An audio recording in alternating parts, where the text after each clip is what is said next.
কাৰ্বি আংলঙত যি পৰিস্থিতি হৈ গ'ল আপোনালোক সকলোৱে জানে। ইয়াৰ দ্বাৰা আমি যিখিনি বেয়া হৈছে সেই বিষয়টো আমি গৰিহণা দিছোঁ আৰু যাতে ভৱিষ্যতলৈ বেয়া নহয় তাৰ কাৰণে অসম চৰকাৰ আৰু কাৰ্বি আংলঙৰ যি পৰিষদীয় চৰকাৰ আছে সেই চৰকাৰে কাৰ্যকৰী ব্যৱস্থা গ্ৰহণ কৰিব লাগে।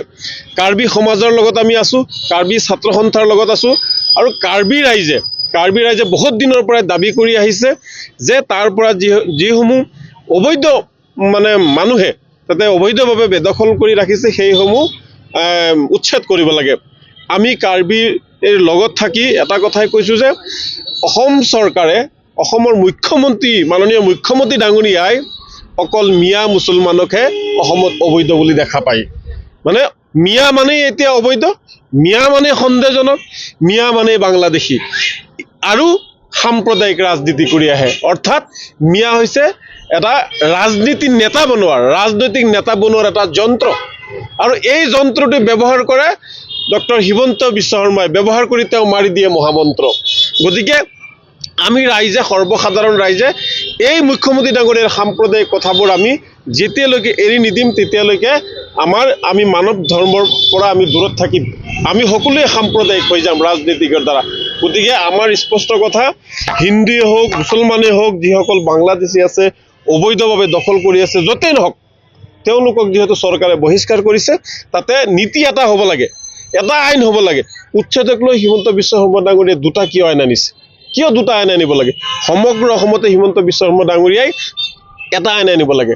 আমিতো কৈ আছোঁ যে যদি কোনোবা মিয়া মুছলমানেও অবৈধভাৱে দখল কৰি আছে আপোনালোকে উচ্ছেদ কৰক, কিন্তু সন্মানীয় উচ্চতম ন্যায়ালয়ে এটা ৰায় দি থৈছে যে কোনোবাই ভাৰতীয় মানুহৰ যদি ভূমি নাই তেওঁলোকক ভূমি দিব লাগিব, তেওঁলোকক পুনৰ সংস্থাপন দিব লাগিব।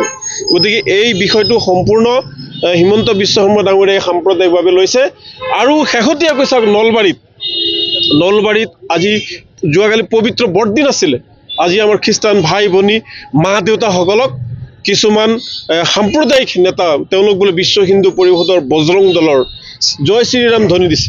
শ্ৰীৰামে কৈছে নেকি যে তোমালোকে কাৰোবাৰ ধৰ্মত গৈ আঘাত হানা, মুছলমান ধৰ্মক আঘাত হানা, মাজাৰ ভাঙি দিয়া?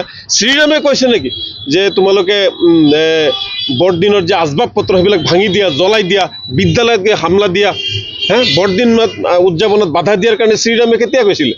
কেতিয়াতো কোৱা নাই। তেওঁলোকে শ্ৰীৰামৰ নামটো কিয় বদনামী কৰি আছে? শ্ৰীৰামক আমি সন্মান কৰোঁ। গতিকে কোনোবা এজন ভগৱানৰ নাম লৈ তেওঁলোকে মানুহক অত্যাচাৰ কৰিব, মানুহৰ ধৰ্মক আঘাত সানিব, এইটো হ'বলৈ দিয়া নহ'ব। তেওঁলোকক কোনে অধিকাৰ দিলে? গতিকে আমি বিচাৰিছোঁ অসমৰ সন্মানীয় মুখ্যমন্ত্ৰী ডাঙৰীয়াক আপোনালোকৰ জৰিয়তে আমি অনুৰোধ জনাইছোঁ, আহ্বান জনাইছোঁ যে অসমত এটা কঠোৰ আইন লাগে যে কোনেও যাতে কাৰো ধৰ্ম পালন কৰিবলৈ যাওঁতে কোনেও যাতে আঘাত দিব নোৱাৰে। আঘাত কৰাৰ লগে লগে তেওঁলোকক কৰায়ত্ব কৰিব লাগে আৰু কমেও 10 বছৰ জেল দিয়াৰ কাৰণে চৰকাৰে এটা ব্যৱস্থা কৰিব লাগে। অন্যথা আজি মুছলমান ধৰ্ম, ইছলাম ধৰ্ম, কালিলৈ কোনোবা হিন্দু ধৰ্ম, কালিলৈ জৈন খ্ৰীষ্টান ধৰ্মক এনেকুৱা উগ্ৰ যিবিলাক কট্টৰ মানুহ আছে সাম্প্ৰদায়িক স্বাৰ্থত, ৰাজনৈতিক স্বাৰ্থত এইবোৰ তেওঁলোকে চলাই গৈ থাকিব। গতিকে এইবোৰ দিবলৈ কেতিয়াও নহ'ব।